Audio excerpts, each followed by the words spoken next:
Team व वाचनातर्फे मी रश्मी जोशी आपल्या सगळ्यांचं मनपूर्वक स्वागत करते. हा 14वा कार्यक्रम आहे. 14वा महिन्याचा एक म्हणजे 1 वर्ष होऊन गेलं आणि हा उपक्रम आपला चालू आहे आणि तो अगदी पूर्णपणे तुमच्या सहकार्याने झाला. आजच्या या आपल्या 14व्या कार्यक्रमात पुस्तकाचं रसग्रहण करणार आहेत सुप्रसिद्ध अभिनेत्री, लेखिका, नृत्यांगना, भरपूर त्याच्यामागे बिरुद लागू शकतील. तर संपदा जोगळेकर कुलकर्णी यांचं आपण टाळ्या वाजून एकदा पुन्हा स्वागत करू.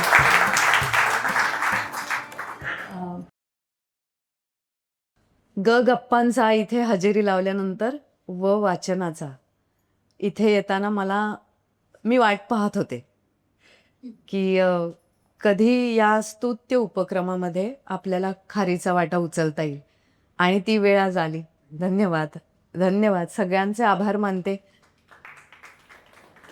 शेतात कितीही रमले तरी ठाण्यात येण्याची ओढ असतेच. माझं क्षेत्र मला बोलवत राहतं आणि त्या क्षेत्रामध्ये साहित्यिक काहीतरी काम करण्याचा मी सतत प्रयत्न करत राहते. मार्गदर्शन मिळत राहतं. म्हणजे वय कितीही वाढलं तरी मार्गदर्शन लागतंच. कारण असं वाटतं अरे घागर रिकामी झाली, आता काय शिंपडू अंगणात, असं सतत होत राहतं. पण देवाच्या दयेने जगभरून लोक आता मला भेटत आहेत आणि त्यामुळे इतके वेगवेगळे आयाम आपल्या कामाला येऊ शकतात याची खात्री वाटली. त्याच्यात व वाचनाचा याच्यामध्ये मी आज काय सादर करणार आहे मी सांगते. एक माझ्या आयुष्यातला कवडसा आहे आणि तो इतका उज्ज्वल कवडसा आहे. ते नाव आहे अरुणाताई ढेरे. म्हणजे माझी अक्षर माऊली असंच मी तिला म्हणते. एकलव्य आहे मी.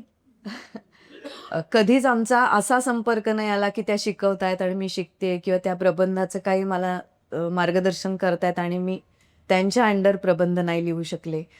पण तरीसुद्धा मग काय करतायत, कसं बोलतायत, किती नव्या पिढीबरोबर जमवून घेतायत, असं पाहता पाहता जवळजवळ सगळी साहित्य संपदा अरुणाताई ढेरेंची माझ्या ग्रंथालयात जमा झाली. आणि याकरता मी एक महत्त्वाचं नाव घेईन. रेवती गोगटे तुम्हाला माहीत असतील. त्यांची वाचू आनंदे म्हणून घरपोच पुस्तकाची योजना होती आणि त्यांनी जेव्हा तो पसारा आवरला तेव्हा पहिला फोन केला, संपदा तुला काय हवं इथून उचलून घेऊन जा. मी म्हटलं मोठा सागर आहे हा, पण मला त्यातला एकच मोती हवाय, अरुणाताई. त्या सागरातला हा मोती अरुणाताईंचं एक छोटंसं पुस्तक. बरंचसं त्यांनी आधी लिहिलेलं, म्हणजे साहित्य संमेलनाध्यक्ष वगैरे तर त्या खूप नंतर झाल्या, पण साहित्य सेवा करायला त्यांनी सुरुवात केली त्या दरम्यानचं पुस्तक हाती आहे. त्यातला मी एक थोडा भाग कवडसाच म्हणजे पुन्हा वाचून दाखवणार आहे आणि त्याच्यानंतर माझ्या पुस्तकाकडे मी वळणार आहे. मला असं वाटतं वाचनाचा मध्ये लेखकांनी आपल्या लेखनाबद्दल बोललं आणि ते सुद्धा नव्या पिढीच्या, तर ते व्हायला हवंय. मनापासून धन्यवाद. पुस्तकाचं नाव आहे कवितेच्या शोधात. तुम्हाला असं मी बऱ्याच वेळेला काही काही दाखवणार आहे आणि मग तुम्ही ऐकायचंय. तर हे पहिलं हे आहे की कवितेच्या शोधात. याच्यात त्यांनी निर्मितीबद्दल लिहिलंय, म्हणजे सृजनता कवीची, लेखकाची, आणि त्याचा संबंध त्यांनी अंधार आणि प्रकाश याच्याशी जोडलाय. एक एक वाक्य पुन्हा पुन्हा थांबून मागे वळून, नको जरा एक 5 मिनिटं पुस्तक बाजूला ठेवूया मग त्याचा अर्थ समजेल का, असं करत करत मी वाचलंय. पण आज मात्र मी ते थोडंसं सलग वाचेन. त्याच्यावर तुम्हाला बोलायचं असेल तरी आपण बोलू शकतो. त्यातला काही भाग मी वाचतेय. आवाज सगळ्यांना येतोय ना मागपर्यंत? गुरुर्ब्रह्मा गुरुर्विष्णू गुरुर्देवो महेश्वरा, गुरुर साक्षात परब्रह्म तस्मै श्री गुरवे नमः. सर्जनाच्या प्रतिमा असं शीर्षक आहे. माणसाच्या मनातल्या नेणिवेत खोलवर कितीतरी अनुभव असतात. चर अचर सृष्टीचे मानवजातीने हजारो वर्षापासून घेतलेले अनुभव संचित रूपाने तिथे असतातच. कला निर्मितीच्या प्रक्रियेत अनेकदा या संचिताचा स्पर्श होतो. थोडंसं डोळे मिटून ऐकलत तरी चालेल ना. कला निर्मितीच्या प्रक्रियेत अनेकदा या संचिताचा स्पर्श होतो आणि कलावंताच्या चेतन अचेतन मनाचा मेळ घालत कलाकृतीचे रूप सिद्ध होते. ही प्रक्रिया म्हणजे चिदघन चपला, अंधारात चमकणे. तिला स्वतःच्या प्रकाशात अंधुक आकृती दिसते, त्यांचे गूढ गाणे ऐकू येते आणि निश्चित अशा भाषिक रूपात ते बद्ध करता येत नसल्याने त्याच्यासाठी मंत्र भारणारा, अस्पष्ट, गूढ असा त्यांचा भाव स्पष्ट करणारा झपुर्झा हा नवा शब्द तयार होतो. ही प्रक्रिया सोपी नव्हेच. आपल्या मनाच्या अंधाऱ्या भागात स्पर्श करण्यासाठी ज्ञाताचं कुंपण ओलांडावं लागतं. अर्थात निश्चित, परिचित असे सारे दूर ठेवावे लागते. मोठ्या हिमतीने अज्ञात अंधारात हलणाऱ्या अंधोक आकृती निरखत त्याचं गाणं समजून घ्यावं लागतं. धीरत्व धरून उड्डाण करून असं केशवसुतांनी म्हटलंय ते उगीच नाही. आपल्यासारख्या रसिकांना कवित्वासंबंधी मोठे कुतूहल असते. कविता फुलते कशी असं आपण कवींना विचारतो अनेकदा. त्यावरची भाष्य ऐकतो, वाचतो. स्फूर्तींसंबंधी मानसशास्त्रज्ञांनी केलेलं विश्लेषण मदतीला घेतो. बाह्य जग, कविचरित्र, कवीचे व्यक्तिमत्व यांचा संबंध कविता निर्मितीशी कसा आहे याचा आपण पुष्कळदा शोध घेत राहतो. मानवी संस्कृतीचा विकास कसा झाला असेल याबद्दल आपण अंदाजच घेऊ शकतो. अशा आदिम काळातल्या या पुराकथा निर्मितीविषयी ज्या भाषेत, ज्या प्रतिमांमध्ये बोलतात, त्याच प्रतिमांमध्ये आजचे आधुनिक कवी बोलताना दिसतात. आता त्यावेळेला त्यांनी आधुनिक म्हटलंय, म्हणजे मी तर त्याच्याही पुढची आहे, निक आहे, अधूच्या. काळोख आणि पाण्याभोवती त्यांच्या निर्मितीविषयक कल्पना घोटाळताना दिसतात. सृष्टीची निर्मितीपूर्व अवस्था जशी मानवी गर्भस्थितीची आठवण करून देते, तशी काव्य निर्मितीपूर्वीच्या कवी मनातल्या अंधाराची आठवण करून देते. अंधार अनुभवांचे आकार अस्पष्ट ठेवणारा, चराचर वस्तुजातावर एक गूढ आवरण पसरू देणारा. अंधार प्रकाशाची ओढ लावणारा, पहाटेचा गर्भ वाहणारा. म्हणून हा सर्जक अंधार आहे. या अंधारातूनच हळूहळू अनुभव जाणीवेत सरकतील, तिथे स्पष्ट होत जातील, उजळतील आणि बोरकर म्हणतील, घटका घटका काळोखातच बसून असतो असा. घटका घटका काळोखातच बसून असतो असा. उरातला गोंजारत नवखा शब्दांचा कवडसा. हा काळोख कुठला? हा बाहेरचा नव्हे, हा आतला काळोख, उरातला, मनात अगदी खोलवर असलेला हा काळोख. जिथे केशवसुताने चिदघन चपला ही पोहोचली आणि तिने तिथे धूसर अनुभवाकार हलताना पाहिले. तिथे एक शब्दांचा कवडसा पोचला. तो कवडसा आहे म्हणून त्यात सगळाच काळोख उजळलेला नाही. पण त्यात काय चमकून जाते, कसे चमकून जाते हे पाहत कवी थांबला. हे वाट पाहत थांबणं म्हणजे निर्मिती प्रक्रियेतली अटळ अवस्था असते. शब्दामध्ये अर्थ उजळताना पाहण्यासाठी अनेकदा थांबूनच राहावं लागतं. पण हा प्रकाशमान शब्द सापडण्यापूर्वीच्या अवस्थेत मात्र सारेच फार धूसर, काळोखाने लपेटलेले, म्हणून संदिग्ध, अस्पष्ट असे असते. अंधारात कवी चाचपडतच असतो. तिथले अनुभव स्वतःच्या चेतनेच्या साह्याने तो जाणीवेमध्ये उतरवू बघतो. अंधार जो फलक होत असे आम्हास, चेतो निबद्ध जनचित्र लिहावयास. यातलं मला सगळं अजूनही कळलेलं नाहीये, कारण हे केशवसुतांचे शब्द आहे. अंधार जो फलक होत असे आम्हास, चेतो निबद्ध जनचित्र लिहावयास असे केशवसुत म्हणतात, तेव्हा त्यांचा आशय याच अंधाराला निर्देश करत असतो. शंकर रामाणींनी तर काळोखाची प्रतिमा अनेक वेळा अनेक तऱ्हांनी वापरली. काळोखाचे उदासीन उकलेना गूढ, पावलांना पावलांची उमजेना ओढ. अशा उदासीन गूढ काळोखात पावलं ओढीनी चालत राहतात. ही ओढ जशी अज्ञाताची आदिम ओढ आहे, तशी निर्मितीची ही आदिम ओढ आहे. ती सुरुवातीला उमगत नाही असेही कित्येकदा होत असावे. पण नंतर मात्र जेव्हा ती ओढ फलद्रूप होते आणि निर्मितीचे गूढ उकलू लागते, तेव्हा दिवे लागले रे दिवे लागले, तमाच्या तळाशी दिवे लागले, असा हर्षभरीत उद्गार निघतो. बोरकरांनी या काळोखाचा उत्सवच मांडला. आतला आतला सये काळोख मातला, असं जेव्हा ते सांगतात, तेव्हा त्या काळोखाची जातकुळी रोज रात्री पडणाऱ्या सामान्य अंधाराची नसते, तर प्रकाशाशी स्पर्धा मांडणाऱ्या मनातल्याच उज्ज्वल काळोखाची असते. बापरे. तर प्रकाशाशी स्पर्धा मांडणाऱ्या मनातल्याच उज्ज्वल काळोखाची असते. कारण या काळोखाच्या मुळाशी भिडले की जे हाती लागते ते विलक्षण असते. आटली अवस मुळी पेटला दिवस, आटली अवस मुळी पेटला दिवस, रत्नांचा पाऊस अंगी ओसंडला, असा तो चकित करणारा अनुभव असतो. इतका वेळ जिथे चाचपडत होतो, तो चंद्रविरहित असा अवसेचा दाट अंधार एकदम उजळून जातो. ज्ञानाचा संज्ञेचा दिवस त्याच्या मुळाशी उजळत जातो आणि रत्नांचा पाऊस पडावा तशा संवेदनांच्या ठिणग्या अंगभर फिरतात. हा अनुभव नुसता कल्पनेतलाच नव्हे, तर तो प्रत्यक्ष आहे, शारीर आहे. म्हणून तर अंगी ओसंडला असे शब्द कवीने नकळत वापरले.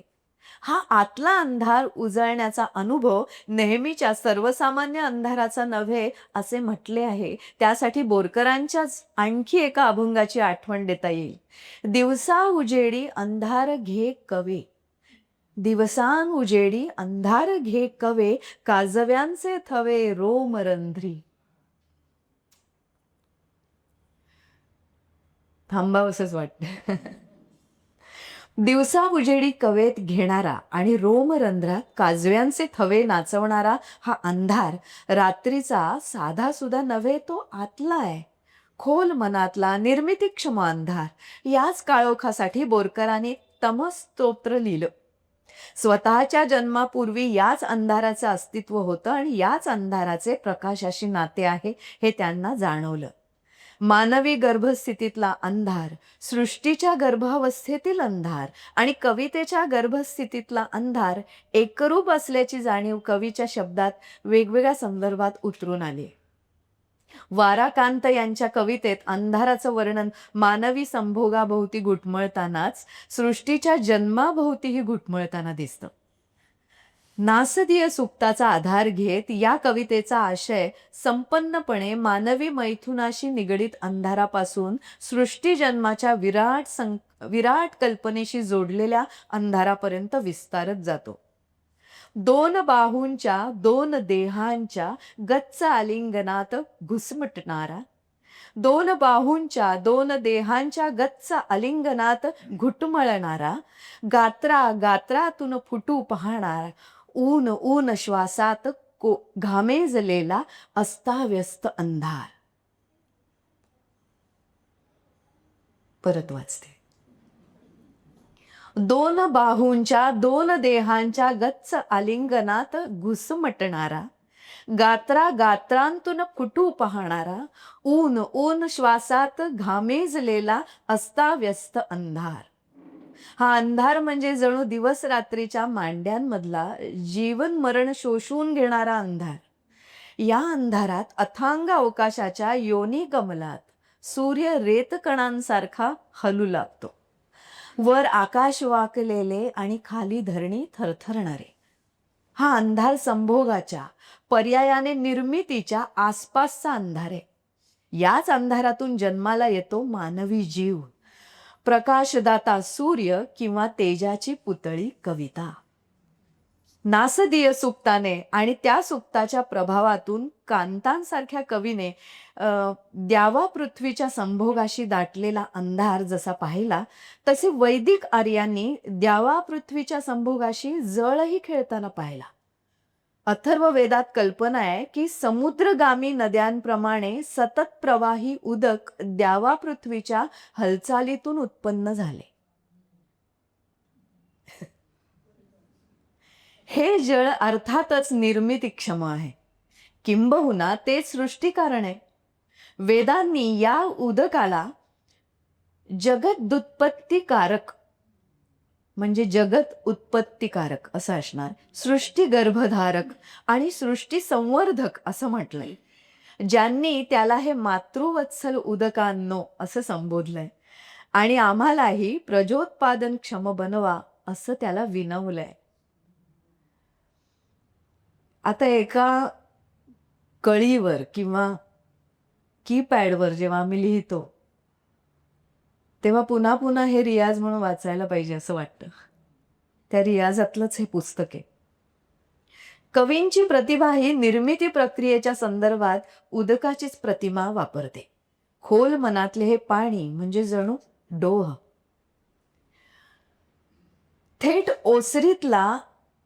थेट ओसरीला येते वेडे सागराचे पाणी, एका अंधार वेलीला माझी लगडतात गाणी. किंवा थेट ओसरीला येते वेडे सागराचे पाणी, एका अंधार वेलीला माझी लागतात गाणी. असा काळोख पाण्यातून गाणी उमलण्याचा क्षण त्याच्या भाग्यात नेहमीच नसतो बरं का. पण कलावंताचा प्रयत्न मात्र सतत त्यासाठीच असतो. कारण ज्येष्ठ कविता नेहमीच जाणीव नेणिवेच्या पलीकडे त्याचाच मेळ घालत समग्र व्यक्तिमत्वाचा उच्चार करण्याचं सामर्थ्य असणारी आणि त्याच वेळी मानवी जीवन सत्यांना स्पर्श करणारी असते. आणि प्रत्येक कवीला अशा निर्मितीचा ध्यास असतोच, कधी कळत कधी नकळत. माणसाच्या आत्म्यासारखे खोल जगात दुसरे काही नाही. माणसाच्या आत्म्यासारखे खोल जगात दुसरे काही नाही, जिब्रानने म्हटलंय. या खोलातल्या पाण्याबद्दल डोहाचीच प्रतिमा विंदा करंदीकरांनी वापरली. गाणे कुठून येते जा पूस त्या क्षणाला, डोहात चंद्र माझ्या जेव्हा बुडून गेला. इथला डोह आहे रात्रीचा अंधारात चमकणारा डोह. त्यात चंद्र बुडाला आहे.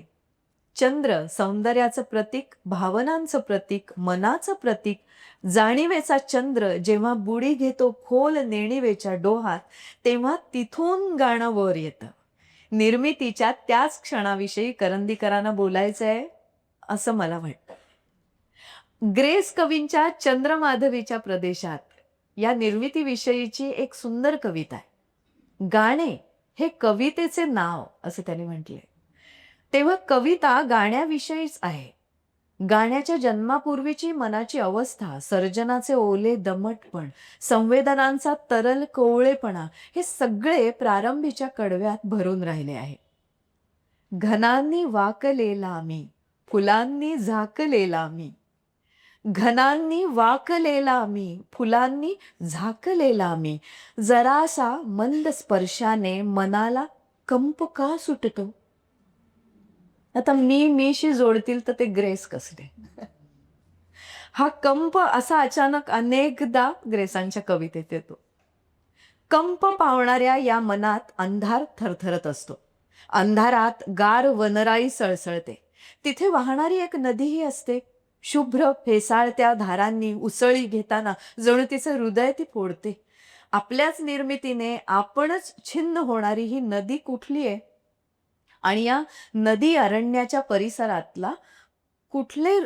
परिसरात कुठले रूप भिजले आहे. गाण्याचे की अंधाराची वनराई आणि नदी याचेच भिजलेले रूप आहे म्हणजे गाणे. कधीचे रूप भिजलेले तमातील गार वनराई, नदीच्या शुभ्र धारांनी नदीचा ऊर का फुटतो. प्रश्नात किती उत्तर साठलेले. युगायुगांची गाणी या उरी फुटलेल्या नदीतून वाहत येतात. ही गाणी म्हणजे आधी काळापासूनचे मानव जातीचे अनुभवच आहेत, मनातून वाहणारे. त्यांना जाणीवेचं जग अजून दिसायचंय. नेणिवेतल्या या आंधळ्या अनुभवांना जाणीवेतली अर्थपूर्णता अजून प्राप्त व्हायची. ती अर्थपूर्णता त्यांना कवी देतो.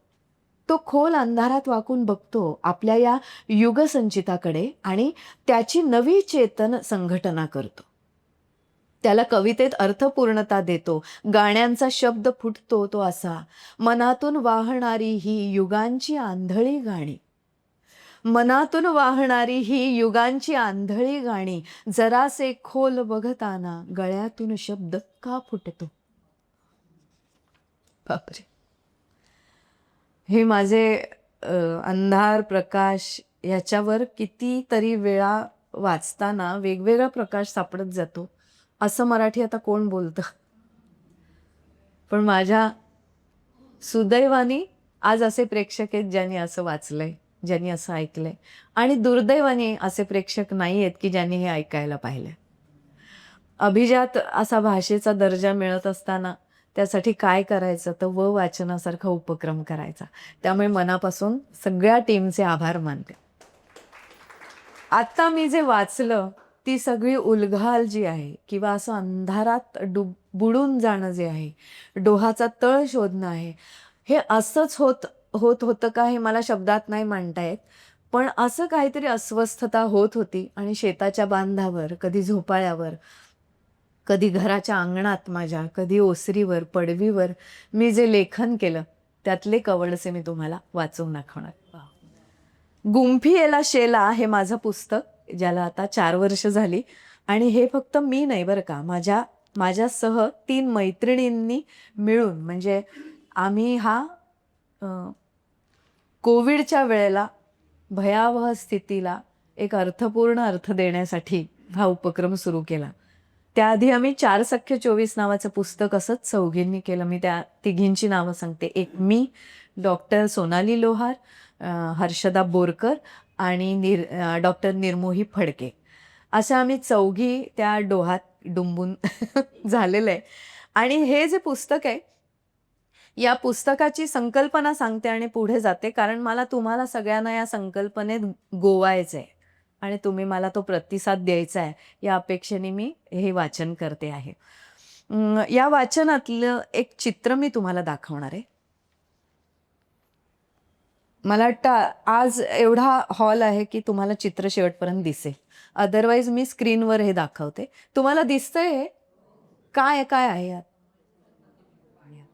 कमळ आहे, पाण्यावर आहे, प्रतिबिंब आहे.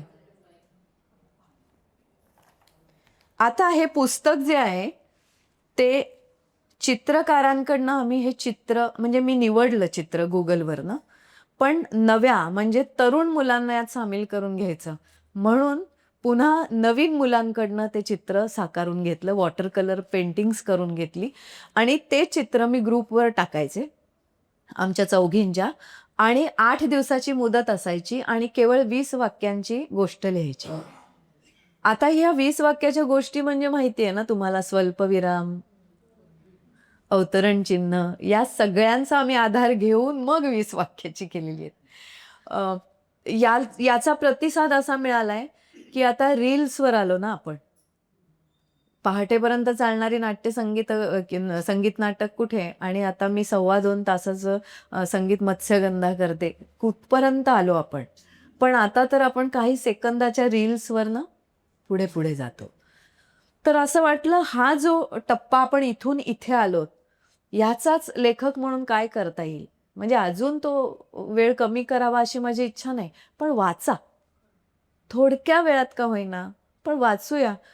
गुलजारजी म्हणतात तसं तुम्हाला जर लिहितं व्हायचं असेल, तुम्हाला जर संवेदनशील बनायचं असेल किंवा तुमच्या संवेदनांना शब्दबद्ध करायचं असेल, प्रत्येक वेळी पुस्तक लिहायला नको आहे. आपल्या आप्तेष्टांशी बोलताना सुद्धा सुसूत्र बोलण्याची गरज असते.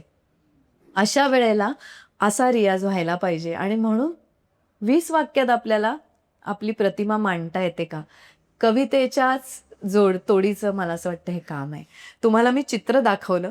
आता या चित्रावरनं, आता आम्ही एका चित्रानं चौघींनी कथा लिहिली, पण आज वेळेचा विचार करता मी प्रत्येक चित्रावर माझी एक कथा आणि एका लेखिकेची, अशा मी त्या तिघींची एक एक कथा आणि माझी कथा असं वाचणार आहे. ते पुस्तक आपण इथे काहीच शिल्लक आहेत, तर त्या हव्या असतील तर, कारण तुम्ही या उपक्रमात सामील व्हायचे, त्याच्याबद्दल मी नंतर बोलेन.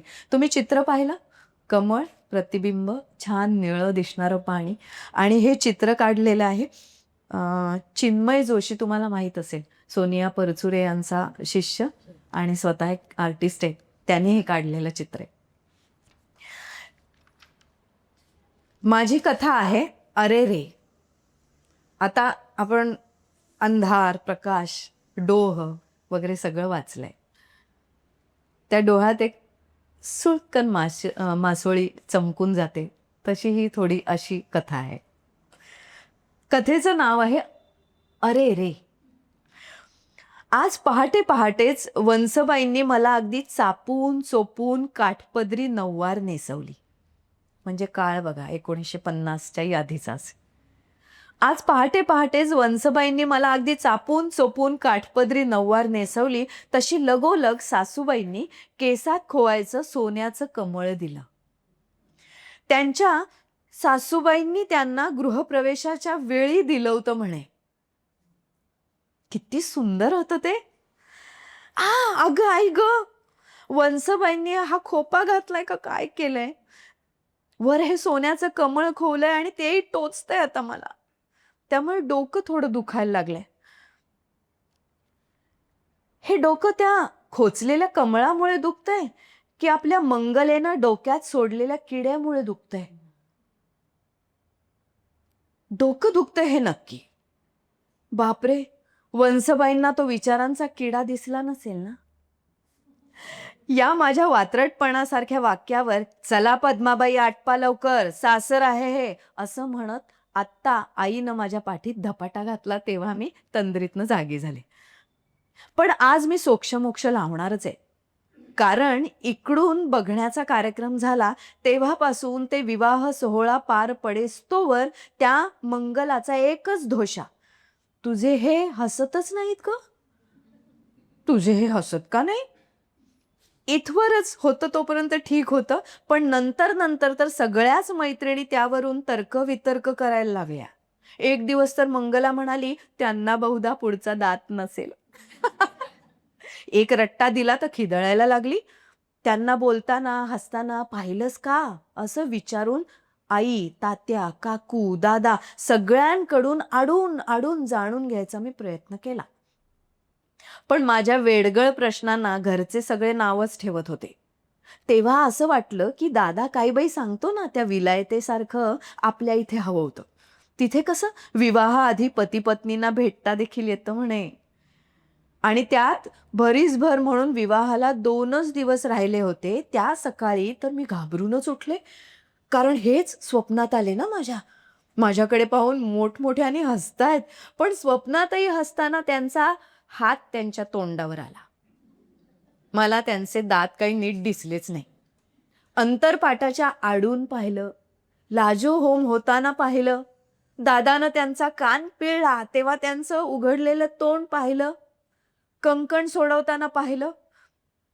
आता 4 दिवस सासूबाईंच्याच बाजूला झोपत होते तेव्हा ते हळूच डोकावून जायचे तेव्हाही पाहिलं. वंसांनी लहानपणचे 2-4 फोटो दाखवले त्यांच्या मुंजीतले, त्यातही पाहिलं निदान लहानपणी तरी होते का. पण नेमकी भिक्षावळीची काठी मध्ये आली होती. आज आमचा गर्भाधान विधी होता. म्हणजे नक्की काय कोण जाणे. सगळे गालातल्या गालात हसत होते, पण हे काही हसत नव्हते आणि मला काही त्यांच्या दाताची शहानिशा करता येत नव्हती. एवढा 150 वर्षापूर्वीचा 10 खणी चौसोपी वाडा, प्रशस्त न्हाणीघर आणि न्हाणीघराच्याच बाजूला पाण्याची 2 पुरातन कुंड. पण मला त्या एक खणी तोंडातल्या दाताचीच पडली होती. हळूहळू एकतर खात्रीच पटू लागली होती, माझी तंद्रीच लागली होती. एवढ्यात गुरुजींनी हाताला हात लावा असं सांगितलं आणि यांनी केशवाय नमः माधवाय नमः सुरू केलं. तशी मी तोंड तिरकं करून वाकून त्यांच्या तोंडाकडे पाहते. हे पाहून पुन्हा माझ्या आईने हलका धपाटा घातला. चला कुंडावर जाऊन दोघांनी हातपाय शुद्ध करून या असं सांगितल्याबरोबर आम्ही दोघं त्या हिरव्या कुंडाच्या शेवाळलेल्या पायऱ्या उतरताना त्यांनी माझा हात गच्च धरला होता. आई ग, चुण्याची किणकिण थांबली होती, पण छातीतली धडधड चुड्याच्या किणकिणीचा ताल धरला होता बहुतेक त्या धडधडीने. बाई ग, हातातला चुडा त्या थंडगार पाणवठ्यावर अधिक हिरवागार दिसला. त्या हिरव्यागार हलकं धुकं साचल्यासारखं मला वाटलं. आम्ही दोघं एकदम पाण्यात वाकलो आणि माझ्या खोप्यातलं सोन्याचं कमळ पाण्यात पडलं. असं लक्षात येताच मी आणखीन वाकले. पाण्यावर तरंग उमटायच्या आधी पाण्यात पाहिलं तर यांचं प्रतिबिंब माझ्याकडे बघून चक्क हसत होतं. आई ग, अंगावर किती गोड शहारा आला. सहस्त्र दलांनी मी उमलून आले त्या निळ्याशार पाण्यावर आणि लाजून डोळेच मिटले आणि पुन्हा मला त्यांचा तो दात दिसला नाही. अरे रे, ही कथा मी गप्पामध्ये वाचली होती. पण आता म्हणजे या चित्रावरनं दुसरा दृष्टिकोन कसा असू शकतो.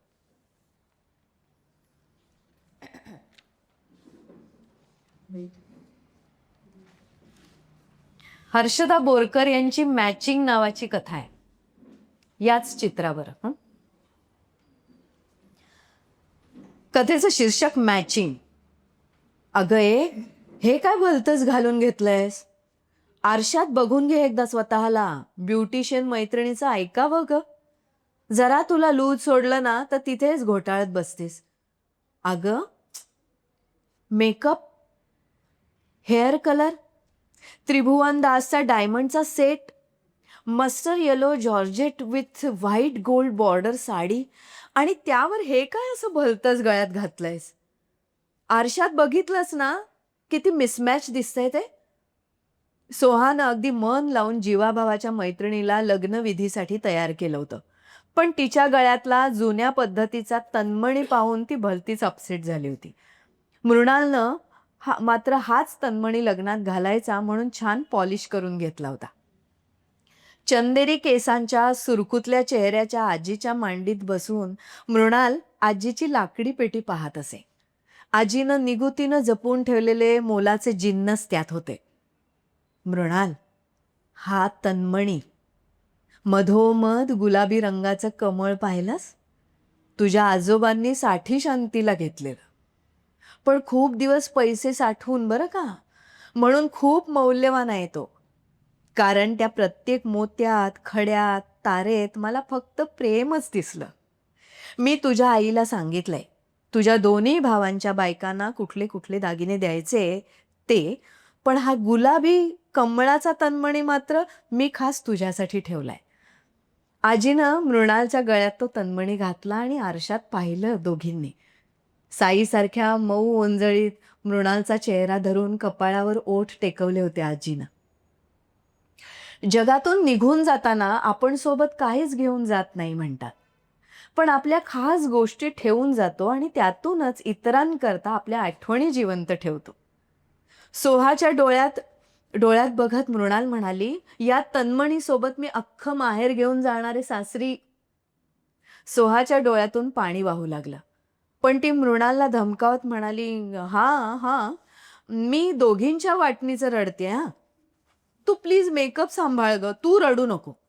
आधीच ते मिसमॅच काहीतरी घातलंयस आणि त्यात रडून आता मी केलेला मेकअप खराब करू नको. मृणाल तोंड भरून हसली आणि दोघींनी एकमेकींना मिठी सुद्धा मारली. सोहानं मृणालला वळवून आरशासमोर उभं केलं.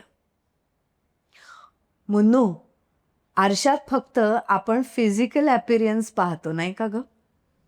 खरं तर स्वतःला असं समोर उभं करून आतून बाहेरून पाहिलं, तपासलं पाहिजे.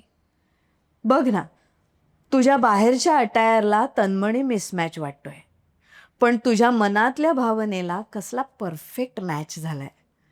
यू आर परफेक्टली रेडी नाव, असं म्हणून सोहानं आपले ओठ मृणालच्या कपाळावर टेकले. एकच कमळ, पण कोणाकोणाला काय दाखवते. आता बाकीच्या दोघींची काय कथा असेल ते पुस्तकात वाचेल मी. दुसरं चित्र दाखवते मी. साधं चित्र आहे, तुम्हाला जरा निरखून बघावं लागेल.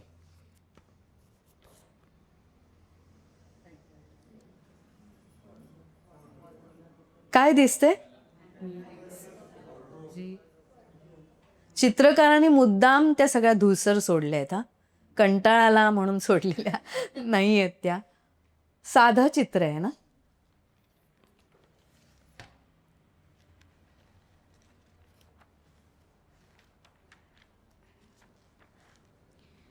तुम्ही चित्र पाहिलं.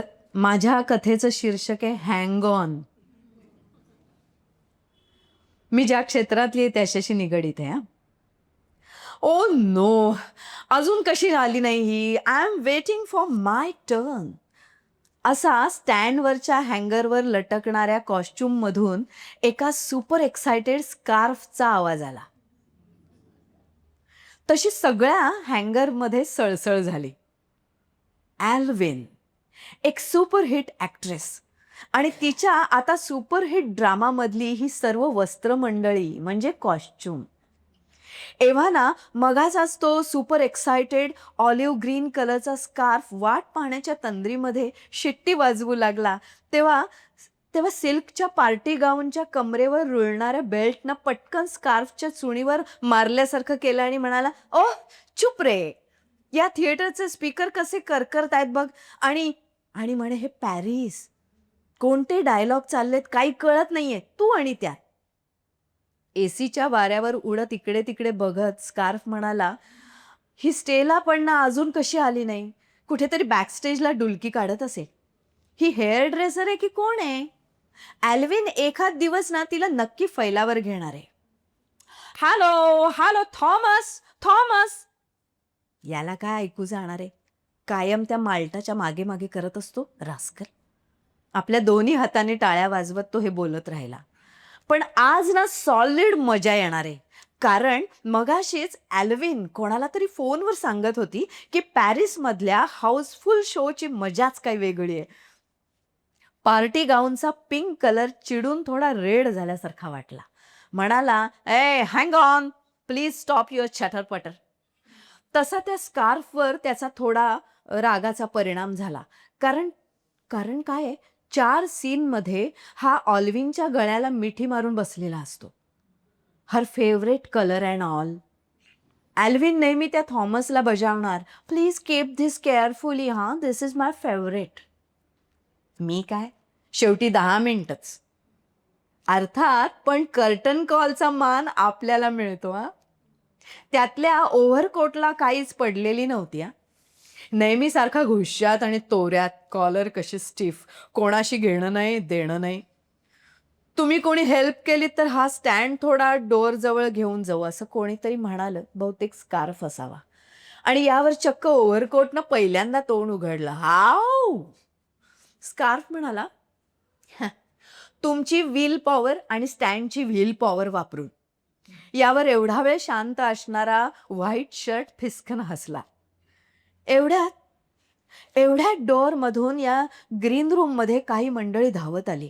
त्या स्टेलानं आत आल्या आल्या तो कॉस्ट्युमचा स्टँड खसकन आरशाच्या दिशेने धडकवला. सगळे कॉस्ट्युम हँगर सकट पुन्हा सळसळले. तेवढ्यात ॲल्विनला 4-5 जणांनी आडव्या पोझिशनमध्ये आणलं होतं. त्या मंडळींमध्ये एक डॉक्टर होता म्हणे. 2-3 मिनिटं झाली असतील आणि तो म्हणाला, I am sorry, she is no more. हँगरवरच्या सगळ्या सळसळणाऱ्या कॉस्ट्यूममधनं असाच आवाज आला, हो नो. मगाशी धाडकन सरकवलेला स्टँड आरशावर आपटल्यामुळे पाण्याच्या बाटलीला धक्का लागला होता आणि तो ऑलिव्ह ग्रीन कलरचा स्कार्फ खाली सांडलेल्या पाण्यात ओला गच्च झाला होता.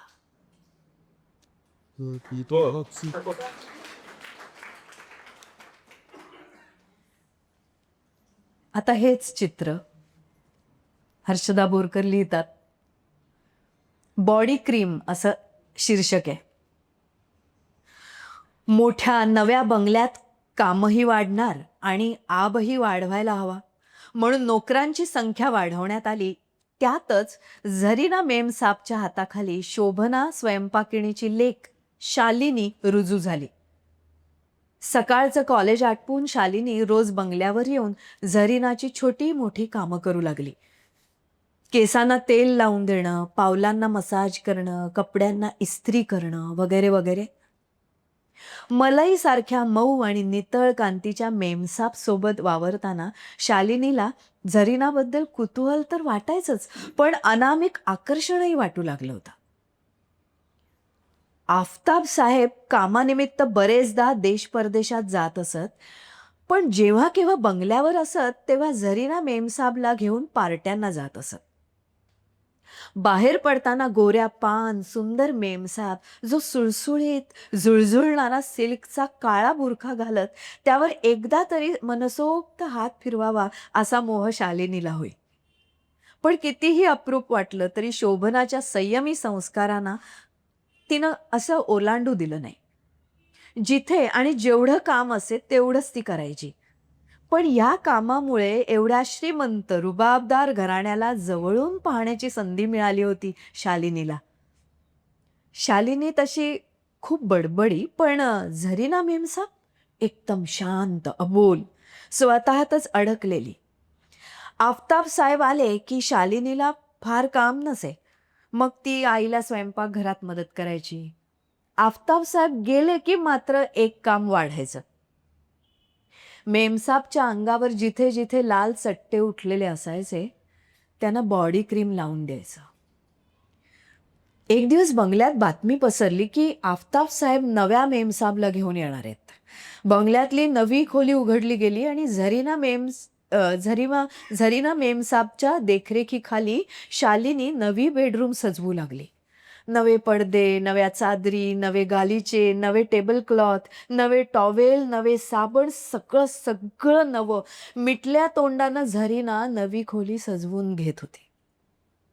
नव्या ड्रेसिंग टेबलचा आरसा शालिनी निगुतीनं पुसत असताना झरीनानं बॉडी क्रीमची नवी मोठी बाटली ड्रेसिंग टेबलच्या ड्रॉवरमध्ये आणून ठेवली होती. आपल्यासारखी यांनाही कदाचित लागेल.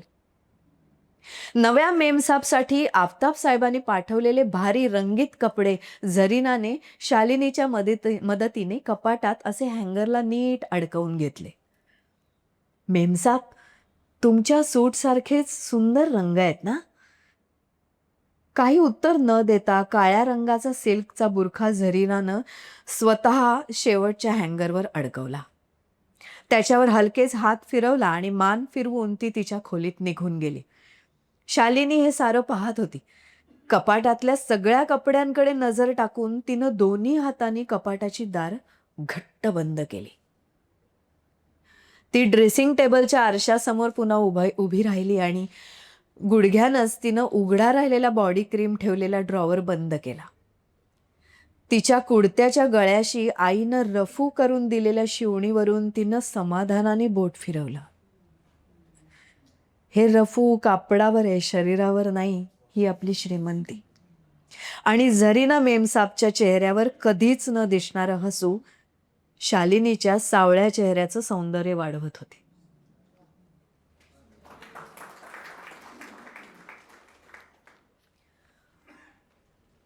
अंधाराच्या डोहामध्ये बुडून जो काही चंद्र आपल्याला सुचवत असतो, तो चंद्र 20 वाक्यात मांडणं कठीण असतं. म्हणजे आम्ही एवढे झगडलोय की कुठली 20 वाक्य ठेवायची. पण असं लक्षात आलं की बासुंदीसारखं सार दुधाचं त्यात आलं पाहिजे.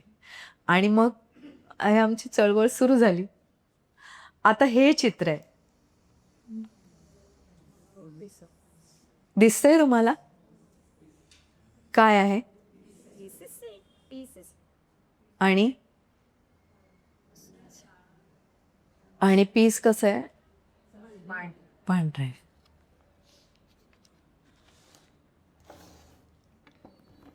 असं मध्ये येईल का रे?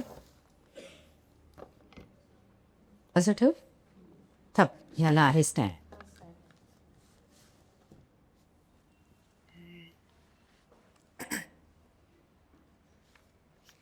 आता निर्मोही फडकेंची गोष्ट वाचते आधी.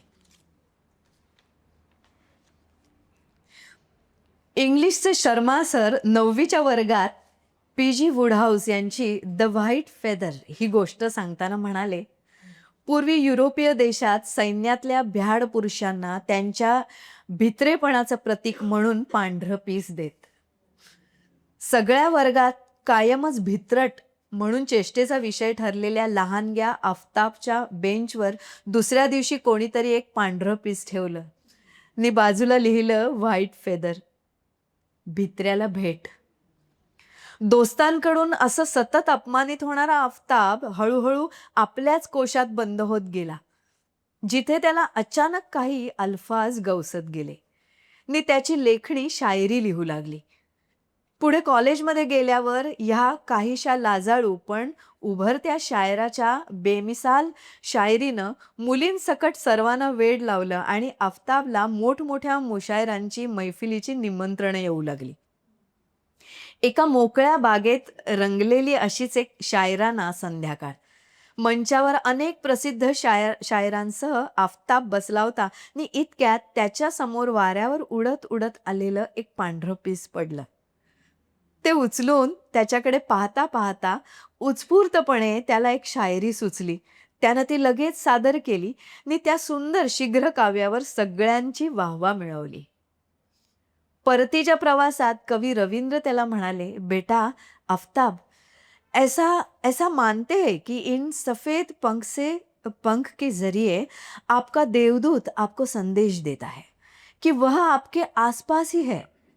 हे शुभ्र पीस तुमच्या प्रगतीचं, आत्मविश्वासाचं एक प्रतीक, सिम्बॉल ऑफ युनिवर्सल एनर्जी समजलं तर अंधश्रद्धा नाही, लेकिन पॉझिटिव्ह सोचने में क्या आपत्ती है. आफताबनं ते पीस एका जुन्या सागवानी नक्षीदार पेटीत ठेवलं. त्याच्या अम्मीजानची त्याच्याजवळ असलेली खास आठवण ती पेटी.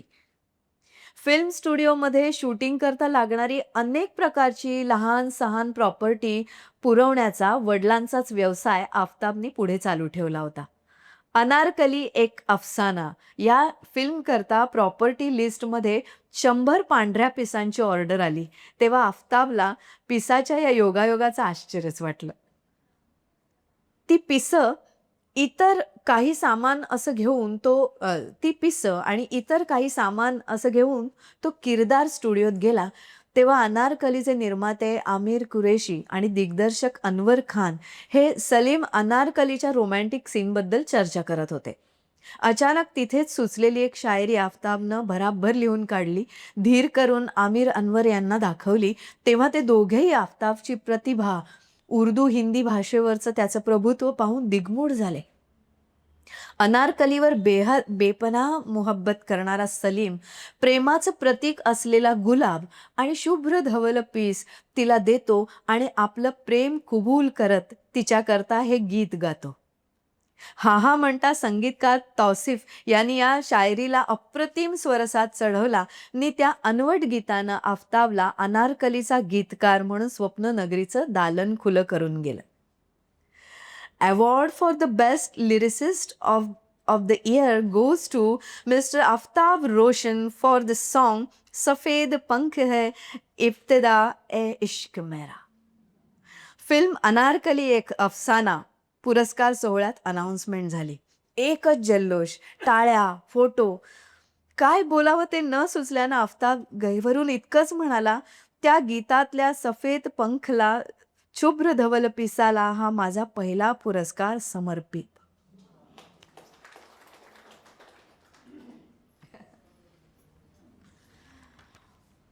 आणि आता एक शेवटचं चित्र. मी वेळेत आहे ना ते बघा.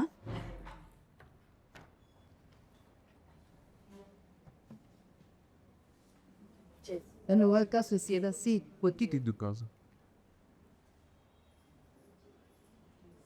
So que hora?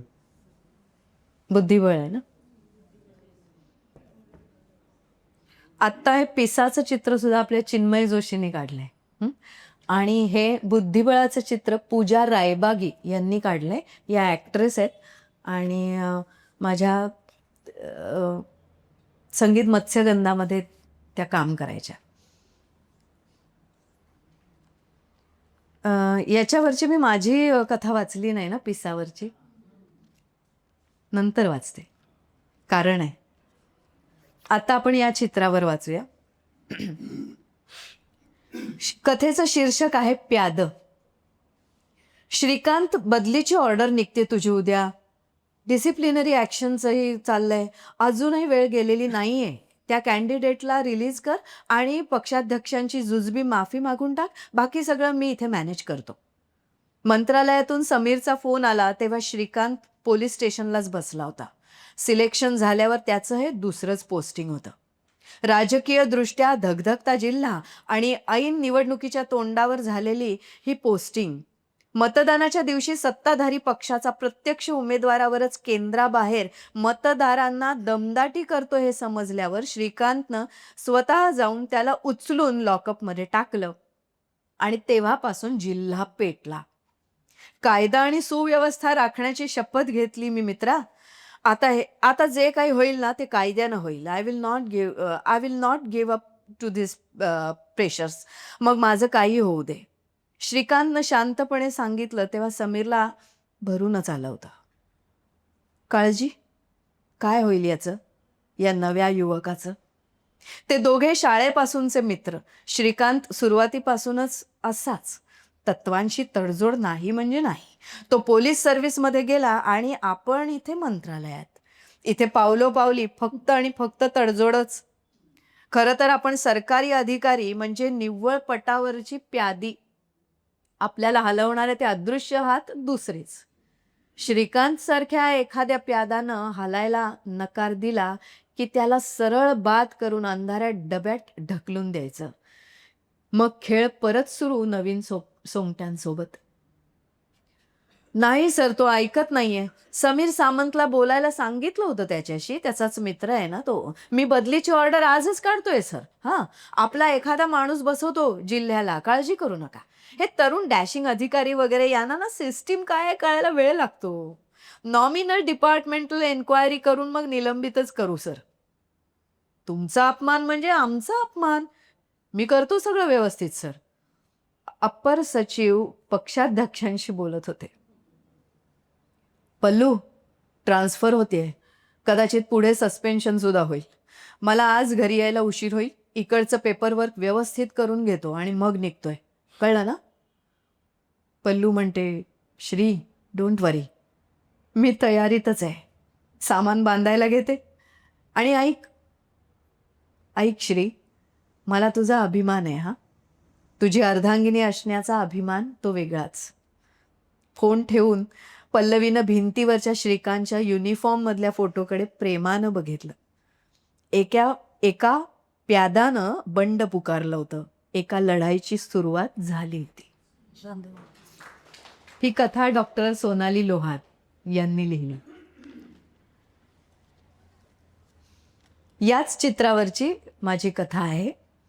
तुम्ही जर चेस खेळणारे असाल, कोण कोण चेस खेळतं? हां, तुम्हाला त्याचा इतिहासही माहीत असेल. फातिमा म्हणून जी पहिली स्त्री या जंगमध्ये शिरली, तिच्यावर ही लिहिलेली कथा आहे. कथेचं शीर्षक आहे मोहरे. वजनदार दगडात नक्षीदार वळण घेतलेले हे छोटेसे घोडे, हत्ती, उंट मी कितीदा हाताळलेत. जेव्हा उमर साहब महालाच्या दालनात शतरंज तसाच मेजावर सोडून जायचे तेव्हा. खानसामा सांभाळत बोथट झालेल्या हातात जशी मेहंदीची नक्षी मुरते ना, तसंच या सोंगट्यांचा स्पर्श माझ्या हातात मुरतो. एक वेगळी ऊर्जा देतो. आजूबाजूला ब्रिटिशांविरुद्धच्या जंगबद्दल नुसतं बोलतानाही किती आक्रमक दिसत होते सगळे. पण ही प्यादी रोज जंग लढूनही किती कलात्मक. मी या प्याद्यांच्या विचारांनी हवेतच जागा बदलत राहते. घोडा इकडे, उंट तिकडे, सरळ हत्ती. लोक म्हणायचे या फातिमाला वेड लागलंय बहुतेक. रोज अब्बाजान पागेत खरारा करतात तेव्हा मी ते बघते, किंवा सैन्यातले सगळे प्राणी बघते तेव्हाच माझ्या डोक्यात तेच विचार की शतरंजचा घोडा सुद्धा घोडदळाच्या धावत्या घोड्यासारखाच मान वाकडी करून तिरख्या नजरेतून टगडक टगडक 2.5 मात्रेत 2.5 घर चालणारा, आणि उजवा लगाम खेचला तर उजवीकडे, डावा लगाम खेचला तर डावीकडे चालणारा. उंट तर तिरकाच. वाळवंटात वारा हमेशा वाळूत सरळ रेषेत चालूच देत नाही ना. या अल्लाह, हाथी तर खुद के गुर्मी में. पण सिर्फ सरळ किंवा बाजूला, कारण तिरपेपणा त्याच्या झेहनमध्येच नसतो. आणि प्यादी तर काय, जंगमध्ये बेहोश, सिर्फ पुढे जाणं माहीत असलेली, राजाला तख्तवर ठेवायचं एवढंच माहीत असलेली, अधिकार कम पण आवेश भरपूर. आणि राणी, राणी माझ्या अम्मीसारखी आणि उमर साहेबांच्या बेगमसारखी महत्वाची, पण आपली जिंदगी आणि मौत आपल्या राजाची जान सांभाळण्यासाठी. छोटी अगदी 4 सालची होते ना मी, तेव्हापासून मी महालाच्या वरच्या नक्षीदार खिडकीतून खाली गुपचूप बघायचे.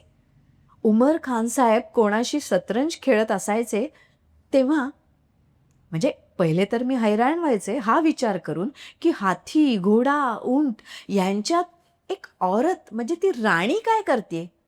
आणि हळूहळू मला तो खेळ बेहद आवडायला लागला. एकदा शमीम लपाछपी खेळायला सारखी बोलवत होती तेव्हा मी मोठ्यानं ओरडले, ए जा, ऊंट अभी राजा को मात देगा, रुक, असं म्हटलं. आणि उमर साहेबांचं लक्ष माझ्या आवाजाच्या दिशेने गेलं, खिडकीकडे. मी म्हणतो, या अल्ला, मेलो. त्यांनी समोर बोलावलं. खूप घाबरले, रडले, थरथरले. लगा की आता मोठी डाट पडणार. पण मला पुढचा पुरा डाव खेळायला लावला त्यांनी. आणि त्यानंतर माझी जिंदगीच बदलली. त्यांच्या घरातली साधी नोकर मी, पण आता माझं काम थोडं वाढलं. ते सांगतील त्यांच्याबरोबर शतरंज खेळायचं. पण हे परवरदिगार, मुझे ये पता ही नहीं था की माझं हे काम मला ब्रिटिश वुमन चॅम्पियनशिपमध्ये अव्वल ठरवणार आहे. खरंच 1929 मध्ये लंडनला जाऊन आले तेव्हा पता नहीं मैं कौन से आसमान पर थी. एक अखबार वाले ने विचारलं, आप इस प्रतियोगिता में कैसे पहुंची. मी म्हटलं, जैसे शतरंज की इतिहास में प्यादों में रानी पहुंची.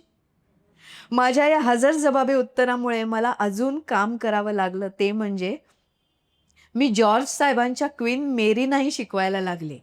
शतरंजला रॉबमध्ये चेस म्हणायला लागले. उमर साहेबांबरोबरच खेळताना त्यांनी शिकवलं होतं की इस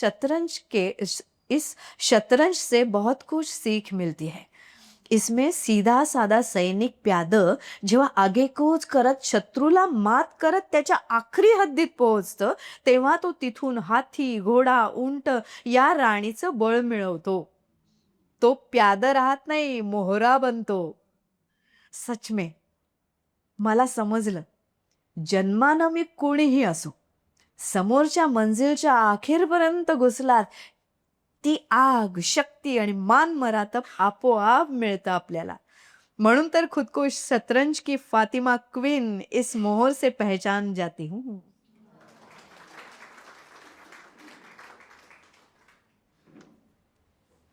आता मगाचं जे चित्र आहे त्याचा तुमच्या उपक्रमाशी संबंध आहे, म्हणून मी ते पुन्हा तुम्हाला दाखवते. याच्यावरची माझी कथा वाचते आणि नंतर मी 12 वर्ष जो शेतीचा प्रकल्प उभा केलाय तिथे जगभरून माणसं येतात मी म्हटलं, तर या पुस्तकात ती सामील होतात. कशी तर असं आम्ही एक रिकामं पान ठेवलंय. प्रत्येक कथेनंतर चौघींची कथा आणि एक पान. आलेला कुठलाही धर्मीय, कुठलाही भाषिक त्याच्यात कथा लिहितो, कविता लिहितो आणि माझं पुस्तक भरून जातं. असंच तुम्ही तुमच्या या वाचनाच्या गटामध्ये करू शकता. तुमचा जो ग्रुप असेल त्याच्यावर चित्र पाठवून त्याच्यावर लेखनासाठी प्रवृत्त करा. तुम्ही लेखकच असाल म्हणजे तुम्ही म्हणाल ही काय वाचते, याच्यापेक्षा भारी आम्ही लिहितो, असंही असू शकतं. काहीच हरकत नाही. पण हा प्रकल्प तुम्ही सुरू करा. याच्यासारखा रियाज नाही असं वाटतं मला. आम्ही कथक डान्सर काय 3-3 तास स्वतःचा रियाज करतो. गायकाचा तानपुऱ्याबरोबर करतो. लेखक कसा रियाज करतो, तर तो कदाचित असा करू शकतो. तर तुम्ही आज सामील व्हा. यासाठी जे काही याची योजना करायला लागेल त्यासाठी मी आहे. त्याच्यावर परीक्षण मी करेन. त्याचं आपण काही पुस्तक करू, त्याला काहीतरी रूप देऊ. कारण तुम्ही लडाखपर्यंत पोहोचलात तुमचा एक धागा घेऊन, तर या उपक्रमाला आपण पुढे नेऊ शकतो.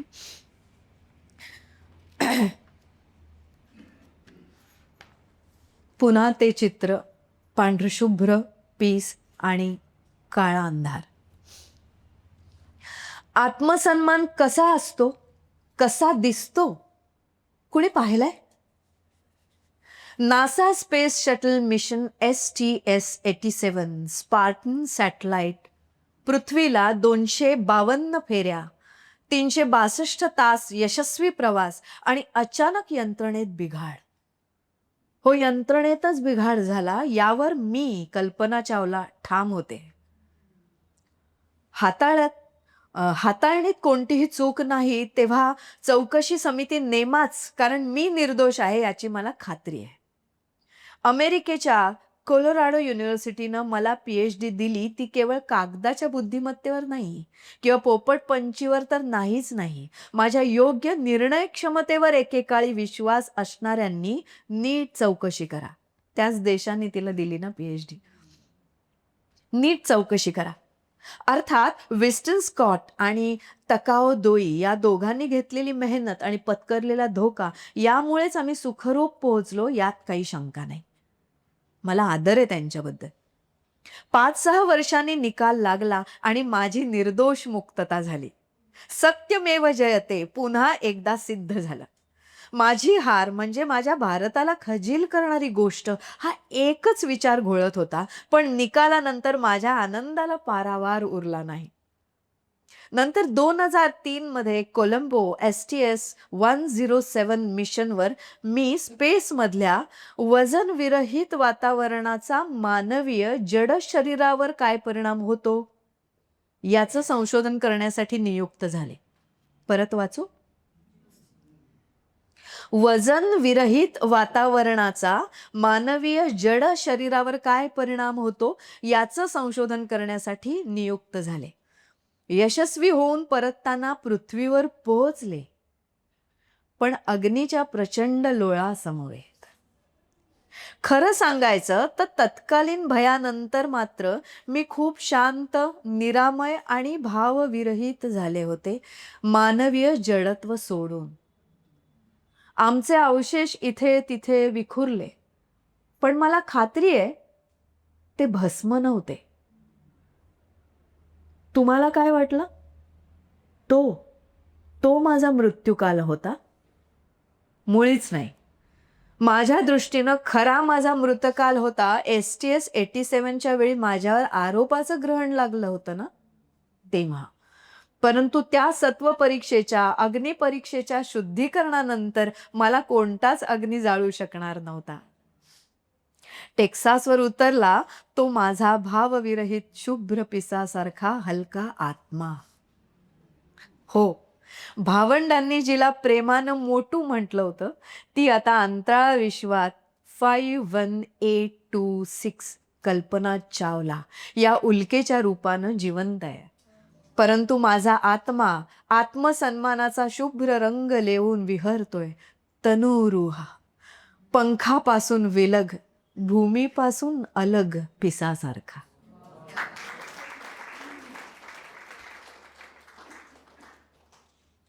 सुतावरून स्वर्ग तसं पिसावरून काय कुठे कुठे जाऊ शकतो.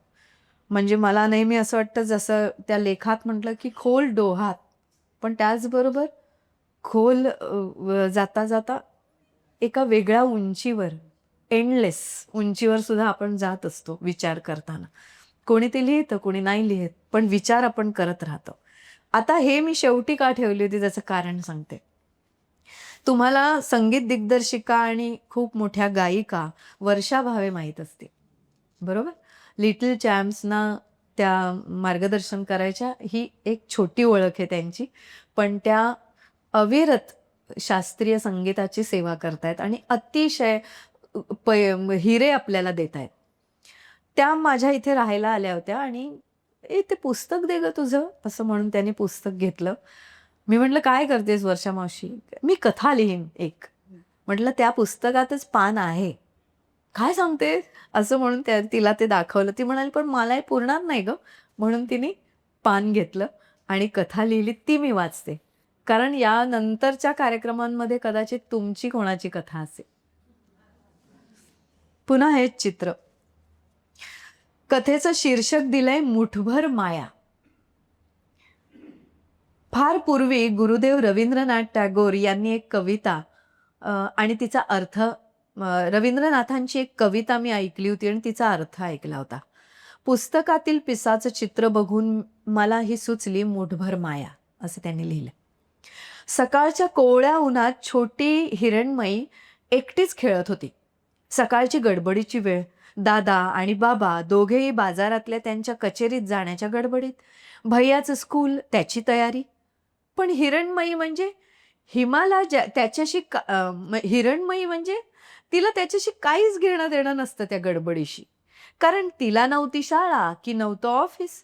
घराबाहेरचं अंगण, तिथली फुलझाडं आणि छोटीशी मनीमाऊ हेच सकाळच्या वेळी तिचं विश्व. आज तर सूर्य आपल्या किरणातून अगदी मऊ मऊ मऊ ऊन पसरवत होता. त्याच वेळी वाऱ्याची ही गोड झुळूक अंगावरून इकडून तिकडे बागडत होती. हिमाचा घेरदार फ्रॉक आणि केस मस्त उडत होते त्या वाऱ्यावर. स्वतःशीच हसत, खिदळत, बागडत ती गिरक्या घेत होती स्वतःभोवती. इकडून तिकडे धावत होती, तिकडून इकडे येत होती आणि मध्येच मावशी बोलत होती आणि अचानक हिमाला ते दिसलं. बागेतल्या गवतावर उन्हात लखकन चमकणारं, नाजूक थरथरणारं, उडू पाहणारं, पुन्हा गवतावर बसणारं फुलपाखरू नाही, भुंगा नाही. तिने जवळ जाऊन पाहिलं. प्राणी किंवा पक्षी नव्हताच तो. ते आता पुन्हा एकदा उडेल असं वाटताच तिने ते पटकन आपल्या हातात मुठीत पकडलं. तिचे पिंगट डोळे अधिक मोठे झाले, चमकले आणि ती धावतच, तिचा श्वास फुलवतच मुठीत ते अगम्य असं अद्भुत ती गंमत घेऊन धावत आली. आता तिला एकही क्षण अंगणात थांबायचं नव्हतं. ती धावत घरात, थेट स्वयंपाकघरात पळाली. आई आई आई आई असा तिने धोशा लावला. स्वयंपाकघरात आई खूप कामत होती. हिमाने आपल्या डाव्या हाताने आईच्या साडीला जोरजोरात हिसका दिला आणि ते सांगत राहिली, आई आई आई हे बघ ना, मला काय सापडलंय, आई आई. अगं किती झोमशील अंगाला. पोळ्या करतेय मी एकीकडे, तवा हात भाजेल माझा आणि तुझाही भाजेल कदाचित. चिमटा पडेल तुझ्या अंगावर. मग दादा बाबांना नाश्ता द्यायचा आहे, डबा द्यायचा आहे. सोड सोड मला आधी सोड. नाही नाही नाही नाही, आधी माझ्या हातात काय आहे ते बघ. सांग सांग मला ते काय आहे ते सांग. नाही काय ते बघ तरी इकडे. हिमाने आपल्या उजव्या हाताची मूठ पुढे केली आणि उघडली. अरे देवा, ही कसली घाण उचलून आणलीस. माती किती लागली आणि हाताला. हे असले कसलं घाणेरडं पीस घेऊन आलेस. शी शी शी, फेकून देते. आधी हात धु स्वच्छ आणि अंगणात जा बरं परत खेळायला. आई म्हणाली. तिने हिमाकडे पाहिलं सुद्धा नाही आणि ती पुन्हा कामाला लागली. परत गॅस आणि पोळ्यांमध्ये अडकली. हिमा परत अंगणात आली. तिने हळूच मूठ उघडली. आई काहीही म्हण, पण आत्ता हे तिला अद्भुत पीस म्हणजे अद्भुत विश्वच वाटत होतं. पण पुन्हा खरंच ते आवडावं की नाही या संभ्रमात ती होती. पण तिला मुठीतली ती माया सोडवेच ना. त्या दिवशी तिने मूठ घट्ट बंद केली आणि त्या मुठीबरोबरच कदाचित स्वतःचे ओठही बंद केले आणि कदाचित तिच्या 2 रात्री त्या अशा बंद मुठीबरोबरच गेल्या.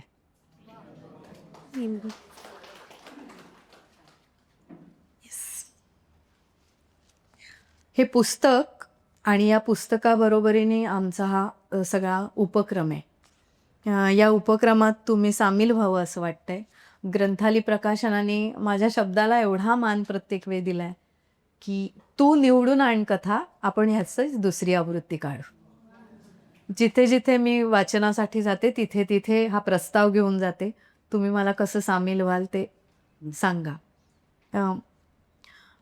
अतिशय छोट्या विश्वात आम्ही आलो आहोत. जसं काही सेकंदावर आपलं समाधान होत नाही, पुढची सेकंद दुसरंच रील, दुसराच विषय. या पुस्तकात कदाचित ती मानसिकता मी जपली आहे.